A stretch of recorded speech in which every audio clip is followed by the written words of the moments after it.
এই মুহূর্তে চোখ রাখবো একটি গুরুত্বপূর্ণ খবরের দিকে। ওবিসি সার্টিফিকেট নিয়ে বড় রায় হাইকোর্টের। 2010-এর সব ওবিসি সার্টিফিকেট বাতিল। হাইকোর্টে বড় ধাক্কা তৃণমূল কংগ্রেসের। এই মুহূর্তের গুরুত্বপূর্ণ খবরের দিকে নজর রাখছি। ওবিসি সার্টিফিকেট নিয়ে বড় রায় হাইকোর্টের।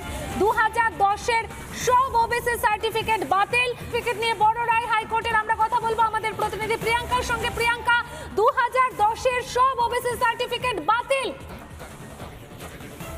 একেবারে দেখো ভাই, ইতিমধ্যে ক্লাসের লিস্ট তৈরি করতে হবে। লিস্ট তৈরি করবে West Bengal backward class commission. সেই লিস্ট হবে বিধানসভায়, তারপরে তৈরি হবে নতুন লিস্ট। 2010-এর আগে যে সময় যারা ওবিসি কোটায় চাকরি পেয়েছে বা পাওয়ার অবস্থায় আছে, তাদের কোটা থেকে বাদ দেওয়া যাবে না।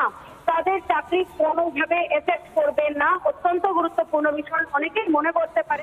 অলরেডি তোমরা আমার কাছে একটা লিস্ট দেখতে পাচ্ছ এবং লিস্টটা দেখাবো তোমাদেরকে, বা লিস্ট সম্পর্কে সব কিছু বলবো। এখানে অলরেডি দেখছো সালগুলো মেনশন করে দিয়েছে। তার আগে বেশ কয়েকটা কথা বলি। তোমরা যেটা নিয়ে ভয় পেয়ে গেছো যে তার মানে কি যে আমরা ফর্ম ফিল আপ করলাম এএনএম জিএনএমের জন্য বা কলকাতা পুলিশের জন্য বা বিভিন্ন এসএসসি জিডির পরীক্ষা, এসএসসি এমটিএসের ফর্ম ফিল আপ হচ্ছে বা যাই ফর্ম ফিল আপটা করে ফেলেছি বা অলরেডি চাকরি প্রসেসের মধ্যে আমরা ঢুকে গেছি, আমাদের কি চাকরিগুলো বাতিল হয়ে যাবে বা আমাদের যে ফর্ম ফিল আপটা করলাম সেই ফর্ম ফিল আপটার কি কোনো ভ্যালু থাকবে না? আমরাও কি ইউআর ক্যাটাগরি ধরিয়ে আমাদেরকে চান্স পেতে হবে? এটা নিয়ে প্রত্যেক উদ্বিগ্ন। সমস্তটা সলিউশন করবো আজকের ভিডিওতে। তোমরা অলরেডি অনেক ভিডিও দেখে স্তম্ভিত হয়ে গেছো যে তার মানে তাহলে সব কিছু শেষ, সব আশা ভরসা শেষ হয়ে গেল। না, কি বলেছে নিউজটা ভালো করে শোনো। অলরেডি আমি কোর্টের যে 211 পাতার যে পিটিশন, যেটা হাইকোর্টের মহামান্য মাননীয় বিচারপতি তরফে যেটা আমাদেরকে আর কি পাঠানো হয়েছে বা যে পিটিশনটা জারি করা হয়েছে, সেই পিটিশনটা পুরোটা দেখলাম বা সেটা থেকে যেটুকু বুঝতে পেরেছি সেটুকুই আজকে তোমার সঙ্গে শেয়ার করতে চলেছি। তো এটা অলরেডি বন্ধুদের সঙ্গে শেয়ার করে জানিয়ে দাও, যারা ভয় পাচ্ছে তাদেরকেও শেয়ার করে জানিয়ে দাও। আর হ্যাঁ, চ্যানেলকে তো সাবস্ক্রাইব করে রাখো সঠিক তথ্যটা পাওয়ার জন্য। ঠিক আছে, তোমরা এদিক ওদিক বিভিন্ন ভুল তথ্য দেখে মাথার মধ্যে অলরেডি টেনশন শুরু হয়ে গেছে। ঠিক আছে, আমরা কি করব এখন? এই মুহূর্তে আমাদের করার কি আছে? আমরা যে ভাবলাম যে আমাদের চাকরিগুলো কি বাতিল হয়ে যাবে, কি আমাদের কি যে অ্যাপ্লিকেশন করেছে সেই অ্যাপ্লিকেশন প্রক্রিয়াটাও কি বাতিল হয়ে যাচ্ছে? সব কিছুটা আজকের এই ভিডিওর মাধ্যমে ক্লিয়ার করে দিচ্ছে। তোমরা অলরেডি নিউজটা শুনেছো, আমিও নিউজটা শুনেছি।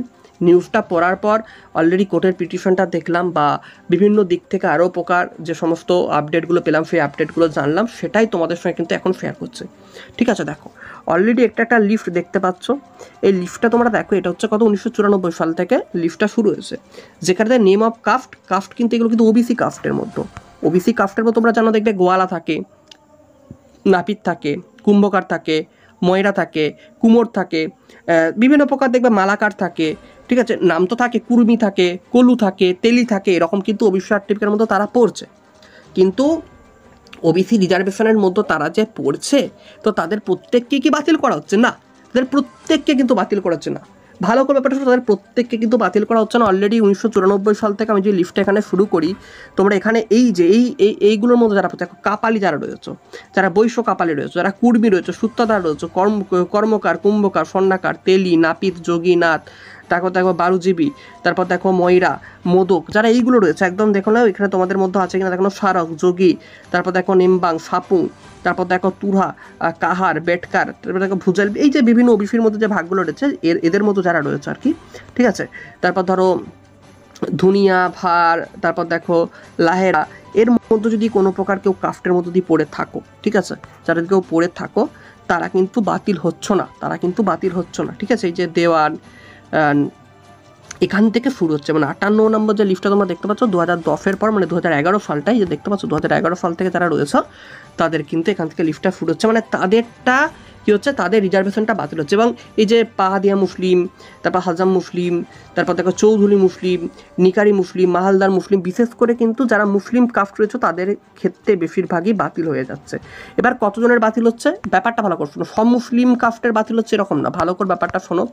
অলরেডি 5 লাখ, কত 5 লাখ ওবিসি সার্টিফিকেট বাতিল হচ্ছে। এবং এর পেছনে বা এর ব্যাকগ্রাউন্ডে কি কাজ করছে, এটার প্রধান কারণটা কি বাতিল হবার? এটার প্রধান কারণ হচ্ছে এই যে তোমরা প্রত্যেকে দেখেছো আগের বছর এএনএম জিএনএম পরীক্ষা কিন্তু অনেকে ভুয়ো সার্টিফিকেট নকল করেছে, বিভিন্ন চাকরির পরীক্ষা তো কিন্তু ভুয়ো সার্টিফিকেট দিয়ে চাকরি হয়ে যাচ্ছে।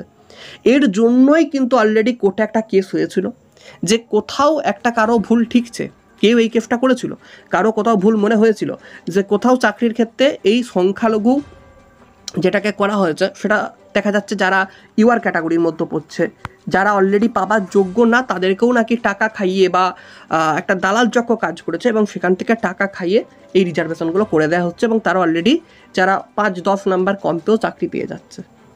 তাই তো এরকম ঘটনা ঘটেছে, আমরা শুনে থাকি, ঠিক আছে। ওবিসি সার্টিফিকেটে প্রচুর ভুয়ো হচ্ছে, এমনকি এসসি এসটি সার্টিফিকেটও দেখো পরের লিস্টে আসছে, কারণ এসসি এসটি ডব্লিউএসও নাকি কিছু কিছু কথা টাকা খাইয়ে বা ধরো যাদের ওপরে পাওয়ার রয়েছে তারা এইভাবে কিন্তু করে ফেলেছে। তাহলে সেক্ষেত্রে তোমরা বলো যে চাকরির ক্ষেত্রে স্বচ্ছতারা নিয়োগ হয়নি, বা যে কোনো ভর্তির ক্ষেত্রে, কলেজে ভর্তির ক্ষেত্রে বা যে কোনো জায়গায় সুযোগটা কিন্তু হয়নি। যারা ভালো ক্যান্ডিডেট তারা পিছিয়ে রয়েছে, শিক্ষার মেধাটা পিছিয়ে গিয়েছে অলরেডি, কাস্ট ধরে কিন্তু যারা পিছিয়ে থাকা ক্যান্ডিডেট তারা অলরেডি ভালো ভালো জায়গায় সুযোগ পেয়েছে, ভালো ভালো চাকরি পেয়ে গেছে।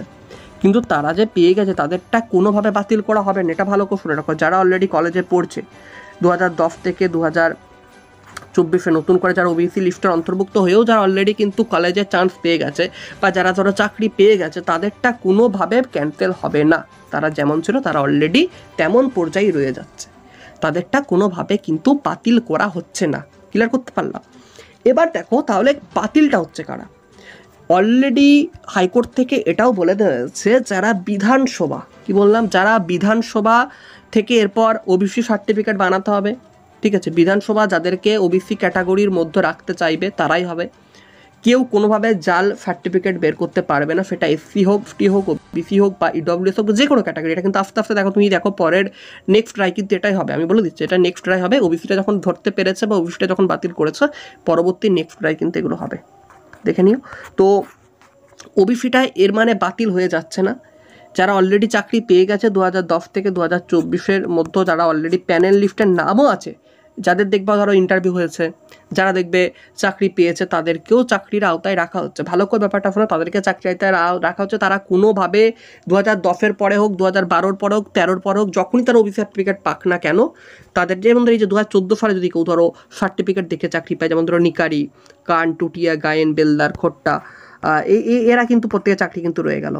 তারপর দেখো মুসলিম পেঞ্চি, মুসলিম পিরিয়াদা বা ধালি মুসলিম, মুসলিম মোল্লা, এরা কিন্তু চাকরি কোনোভাবে এদের যাচ্ছে না। এরা যদি 2010 পরে যদি সার্টিফিকেট নিয়ে চাকরি পেয়ে থাকে, তাদের সার্টিফিকেট এর চাকরিটা নিয়ে ওই চাকরি কিন্তু বহাল থেকে যাচ্ছে।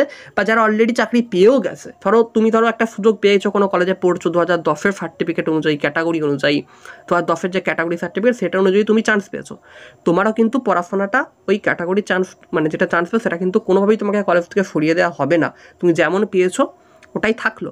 কিন্তু এবার সমস্যাটা কাদের হবে, যারা এর পর থেকে, মানে আজকের পর থেকে যদি কোনো অ্যাপ্লিকেশন বাড়ে, যারা ধরো কলকাতা পুলিশে ফর্ম ফিল আপ করেছো, যারা ANM GNM form fill up করেছো, তাদেরও কিন্তু থাকছে, কোনোভাবে তাদেরকে সরিয়ে দেওয়া হচ্ছে না। তাদেরকে কোনোভাবে সরিয়ে দেওয়া হবার এখন অবধি নির্দেশ কিন্তু আসেনি। যদি আসে সেটা তোমরা অলরেডি পাবে, নোটিশ মারফত পাবে, কিন্তু এখনও অবধি কোনো নোটিশ জারি হয়নি। তাই সেক্ষেত্রে ভয় খাবার প্রয়োজন নেই যে আমরা ওবিসি সার্টিফিকেট ধরে পাচ্ছি না, বা ওবিসি সার্টিফিকেট ধরে আমাদের চাকরিটা হবে কি হবে না, বা আমরা কলেজে চান্স পাবো কি পাবো না। আমরা তো অলরেডি ফর্ম ফিল আপ করবি, যারা ফর্ম ফিল আপ করে ফেলেছে SSC, JD, Kolkata police, WP, তাদের ক্ষেত্রে এখনও অবধি কোনো নোটিফিকেশান জারি করেনি। অলরেডি যারা সুযোগের মধ্যে পড়ে গেছে, অর্থাৎ তোমরা কিন্তু ফর্ম ফিল আপ করে ফেলেছো, তোমরা কিন্তু পরীক্ষায় বসবে, তোমাদের অ্যাডমিট কার্ড আসবে কিছুদিন পরেই। তো সেক্ষেত্রে তোমরা কোনোভাবেই এই রিজার্ভেশনের মধ্যে পড়ছো বলে এখনও অবধি কেউ কিছু জানানো হয়নি তোমাদেরকে। এরপর থেকে যখন ফর্ম ফিল আপ হবে তখন কি করতে হয়, বিধানসভা যাদেরকে ওবিসি সার্টিফিকেট মানে বের করার জন্য নির্দেশ দেবে, বা তারা এবার যেমনভাবে আইনটা ঠিক পাস করা হবে, কারা কারা পাবে বা না পাবে সেটা হচ্ছে বিধানসভা থেকে ঠিক করবে। এবং অলরেডি 2010 পর থেকে দেখতেই পাচ্ছ কারা পাবে বা না পাবে, সেটা তোমরা নিজেরাই দেখতে পাচ্ছ। এই যে এখান থেকে কিন্তু পুরোপুরিভাবে বাতিল হতে শুরু করছে 2011 পর থেকে, যে এতদূর অবধি কিন্তু সব বাতিল হতে শুরু করছে। তারা কিন্তু এই যে বিশেষ করে মুসলিম ক্যাটাগরির প্রবলেম হয়ে গেল, কারণ মুসলিম ক্যাটাগরিগুলো বেশিরভাগই এটার মধ্যে রয়েছে, কিন্তু যারা ওবিসি বি ক্যাটাগরির মধ্যে রয়েছে তাদের ক্ষেত্রে প্রবলেম অতটাও নেই, কারণ তোমরা অলরেডি যারা কুম্ভকার বা যারা গোয়ালা, বা যারা ধরো তোমরা মোদক, বা যারা ধরো ময়রা, বা যারা ধরো ঢালি, বা যারা ধরো তেলি, যারা ধরো ভাড়, যারা ধরো শেখ যাদের টাইটেল বিশেষ করে মুসলিম ক্যাটাগরির, বা যারা ধরো রাইট পড়ছো, তারপর দেখো পাহাদিয়া মুসলিম, তাদেরও কিন্তু মানে এগুলো ফেকটা থাকছে, কিন্তু পাহাদিয়া মুসলিম যেটা রয়েছে সেটা কিন্তু তো বাতিল হতে পারে। মানে এটা তোমরা দেখতে পাচ্ছ যে কারা না হবে, কারণ তোমরা এখান থেকেই দেখতে পাবে, ঠিক আছে, সব কিছু কিন্তু এখান থেকেই তোমরা দেখতে পাবে। লিফট আমি তা ফকির বা সাইন মানে সেন আর কি, যারা ফকির বা সেন যারা রয়েছে তাদের যেখানটা তোমরা দেখলে বুঝতে পারবে, বিশেষ করে মুসলিম মানে ওবিসি এ ক্যাটাগরিটা কিন্তু সব থেকে প্রবলেম হতে পারছে, ঠিক আছে। ওবিসি এটা কিন্তু সব থেকে বড় প্রবলেম এখানে দেখা দিচ্ছে, এবং যারা অলরেডি ফর্ম ফিল আপ করে ফেলেছো তাদের প্রবলেম নিয়ে এখনও কিন্তু কিছু জানো না যে তারা প্রবলেম হবে কিনা। অলরেডি তোমরা ফর্ম ফিল আপ করে ফেলেছো, যেমন তারা চাকরি পেয়েছে তোমরা কিন্তু ফর্ম ফিল আপ করেছো, সেক্ষেত্রে তোমাদেরও কিন্তু একটা বহাল থাকার সম্ভাবনাটাই বেশি রইল, ঠিক আছে। তো ভিডিওটা বন্ধু শেয়ার করে জানিয়ে দাও, এখনও অবধি যে ফর্ম ফিল আপ করেছে আমাদের বাতিল হয়ে গেলো এরকমভাবে কোনো কিছু ডাইরেক্ট হয়নি, কিন্তু তোমরা যখন চাকরি পাবে তখন কিন্তু এই সুযোগটা পাবে না, কারণ তখন তোমাদের ওবিসি এই যেটা মানে 2010-এর পর থেকে যারা করেছো বা 2010-এর পরে যারা লিস্টে পড়ছো তাদেরটা কিন্তু চাকরির ক্ষেত্রে তাদেরকে যে প্রাধান্যটা দেওয়া হবে না। তোমরা পড়ার সুযোগটা পাবে, যেহেতু ফর্ম ফিল আপ হয়ে যাবে, পরীক্ষার ক্ষেত্রে সুযোগ হতে পেতে পারো। এখন অবধি সে নিয়ে কোনো জারি হয়নি নোটিফিকেশান, যদি জারি হয় তাহলে কিন্তু সেটাও ক্যান্সেল হতে পারে, এখনও অবধি কিন্তু জারি হয়নি। তো সেটা তোমরা অলরেডি নোটিশ মারফত জেনে যাবে বা পেয়ে যাবে। যদি কোনো প্রকার আপডেট আসে পরবর্তী ক্ষেত্রে তোমাদেরকে যদি কোনো প্রকার নোটিফিকেশান পাই খুব শীঘ্রই জানাচ্ছি, তার আগে অবশ্যই চ্যানেলটা সাবস্ক্রাইব করে পাশে থেকো। চলো ভিডিওটা লাইক করে দিও যদি ভালো লাগে, এবং বন্ধুদের শেয়ার করে জানিয়ে দিও।